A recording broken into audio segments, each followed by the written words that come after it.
दोस्तों, आखिर संसद में ऐसा क्या हुआ कि महज 4 मिनट में राहुल गांधी ने लोकसभा स्पीकर बिरला को और राज्यसभा के भीतर खड़गे ने राज्यसभा के सभापति यानी कि उपराष्ट्रपति को कुर्सी से उठने पर मजबूर कर दिया।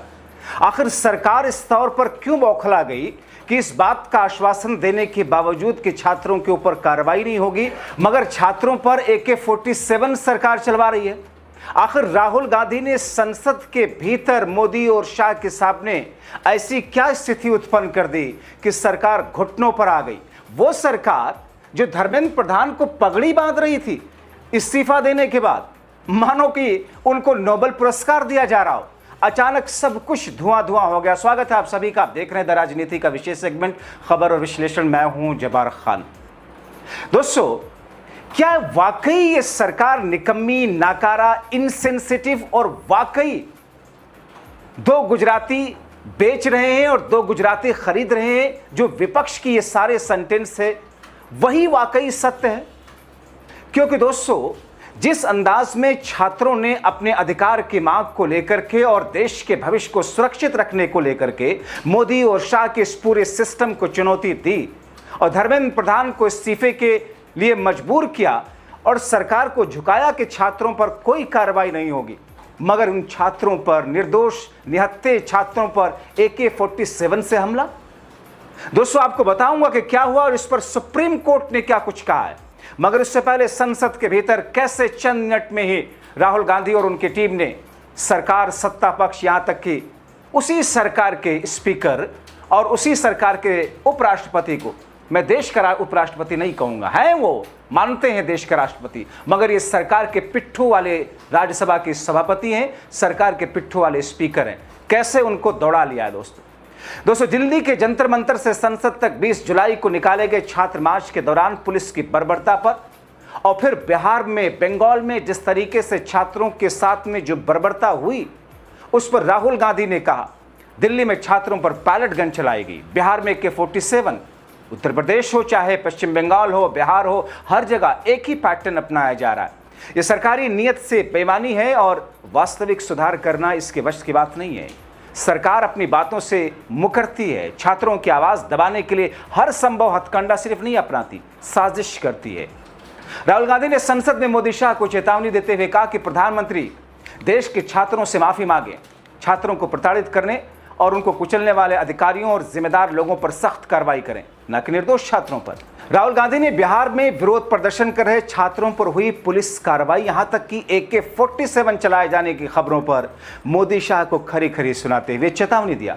और उन्होंने ऐसी चेतावनी दी दोस्तों कि ओम बिरला को मजबूरन सत्ता पक्ष की तरफ से बैटिंग करते हुए एक बार फिर से विपक्ष को ही घेरना पड़ा और कार्रवाई स्थगित करके भाग लिए।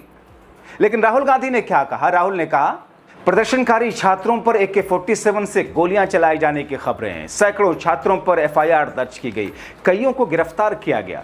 मोदी जी, आपका वादा कहां गया कि छात्रों के खिलाफ कोई FIR दर्ज नहीं होगी, उन्हें रिहा किया जाएगा? इसके बजाय उन पर जानलेवा हमला और बर्बरता ढाई जा रही है। दोस्तों, संसद में राहुल और इंडिया गठबंधन ने सरकार को ऐसा घेरा कि बिरला 4 मिनट में कैसे कुर्सी छोड़ करके भागते हुए दिखे। जरा ये संसद के भीतर का वीडियो देख लीजिए। और इसकी सारी व्यवस्थाओं की जिम्मेदारी सभी मान्य सदस्यों की है। मैं कुछ दिनों से मान्य सदस्यों के व्यवहार आचरण को देख रहा हूं। ये सदन की मर्यादाओं के आचरण के अनुरूप नहीं है, ये उचित नहीं है।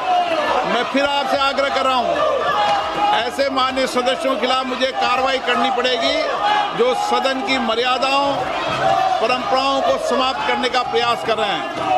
आप जाइए अपने अपने सदन बैठिए, ये सदन है, सदन की मर्यादा बनाने और रखना आपकी जिम्मेदारी है, इसकी प्रतिष्ठा बनाए रखने की जिम्मेदारी आपकी है। आप संवाद करो, चर्चा करो, महत्वपूर्ण मुद्दों पर बात करो, लेकिन तख्तियां लेकर आना ये उचित नहीं है।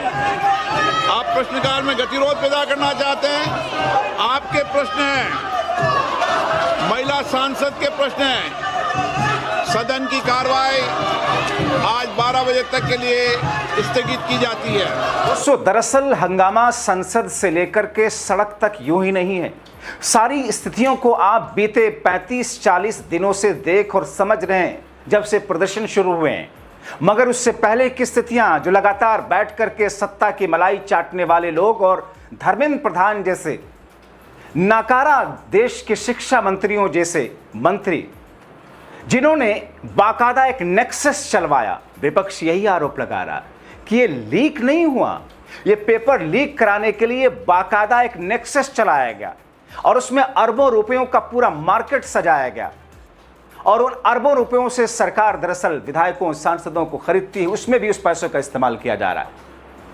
जैसे दोस्तों भारतीय जनता पार्टी की सरकार ने आरोप क्या लगाया था केजरीवाल पर कि साहब इन्होंने दरअसल लिकर नीति जो अपनाई, जो भ्रष्टाचार किया, उस पैसे का प्रयोग गुजरात में चुनाव लड़ने के लिए किया। इससे ज्यादा निहायत वाहियात, घटिया और देश विरोधी बात और क्या हो सकती है, लोकतंत्र विरोधी बात और क्या हो सकती है, जिसे साबित नहीं कर सकी मोदी शाह की सरकार अपनी एजेंसियों के जरिए और अपने कुछ फेवरेट जजों के जरिए भी। जी हां, फेवरेट जजों के जरिए भी केजरीवाल, मनीष सिसोदिया समेत दूसरे लोगों पर कोई आरोप साबित नहीं हुए। अब दोस्तों छात्रों के साथ जो कुछ दिल्ली में हुआ वो सब आपने देखा, बिहार में जो हुआ और सोशल मीडिया से लेकर अलग अलग प्लेटफॉर्म पर हम आपको दिखा रहे हैं।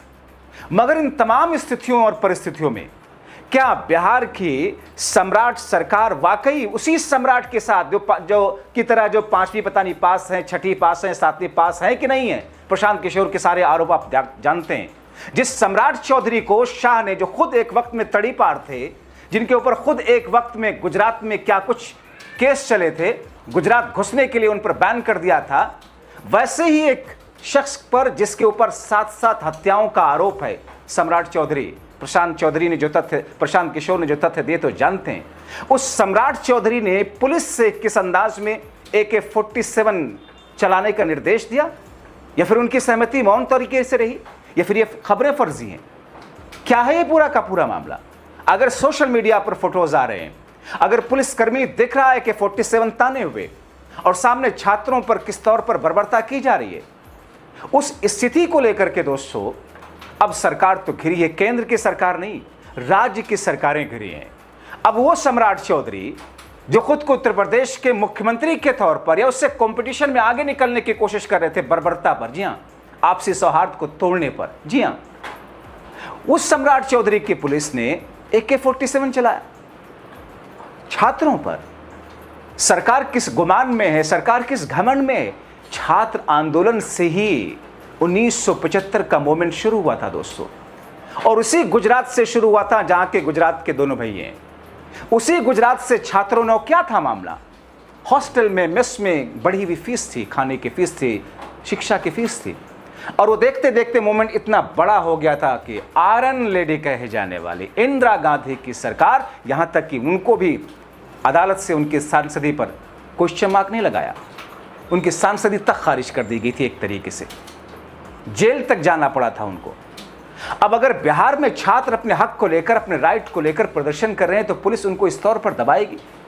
और संसद में, जो संसद दुनिया के सबसे बड़े लोकतंत्र के मंदिर बताया जाता है, उसमें मोदी शाह की सरकार के लिए उनके पिट्ठू के तौर पर जिस लोकसभा स्पीकर का काम महज ये है कि संसद की कार्रवाई चलाए, सरकार के और विपक्ष के बीच में बैलेंस करते हुए दोनों को मौका दे, मगर वो अगर सरकार की भाषा नहीं, अगर सरकार को के एजेंडे को चलाने लगे, तो फिर इस देश का बंटाधार तो मोदी शाह के राज्य में कौन रोक सकता है? दोस्तों, इस देश को जितना नुकसान संघ के खतरनाक और बीजेपी के खतरनाक जहरीली सोच ने और इसके कृत्यों ने नहीं पहुंचाया, उससे ज्यादा लोकसभा के स्पीकर, राज्यसभा के सभापति और देश के इस निकम्मी नाकारा गटर मीडिया में पहुंचाया है। और ऐसी स्थिति में दोस्तों, संसद के भीतर इस वक्त जो चारों तरफ से घेराबंदी की जा रही है, उस घेराबंदी में अब सरकार मिमिया रही है, क्योंकि देश की राजधानी दिल्ली में ट्रांसपोर्ट एंड ट्रैवल एसोसिएशन वालों ने एक बार फिर से एक नए मार्च का ऐलान कर दिया। अब गडकरी की बारी बताई जा रही है। नितिन गडकरी, जिनके बारे में कहा जाता है कि उनके बेटे का बिजनेस एथेनॉल का है, अपने बेटे के बिजनेस को अमित शाह के बेटे के जय शाह के बिजनेस की तरह चमकाने के लिए वो देश भर के लोगों की गाढ़ी कमाई, खून पसीने की कमाई को चूस रहे हैं। और वो कह रहे हैं कि जिनको प्योर पेट्रोल लेना हो, वो जाए 168-70 रुपए में पेट्रोल खरीदे। कौन है आप मिस्टर गडकरी?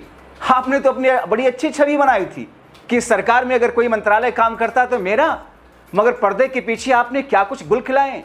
तो ऐसी स्थिति में दोस्तों अब गाड़ियां जिस तौर पर इंजन खराब हो रहा है, अभी कोर्ट ने कहा, एक डॉक्टर अदालत गए थे, उन कोर्ट ने कहा कि इंजन खराब हो चुका है, जिस तरीके से हुआ मारुति सुजुकी को ऑर्डर दिया कोर्ट ने कि इनको नई गाड़ी दें और नई गाड़ी का पैसा दें।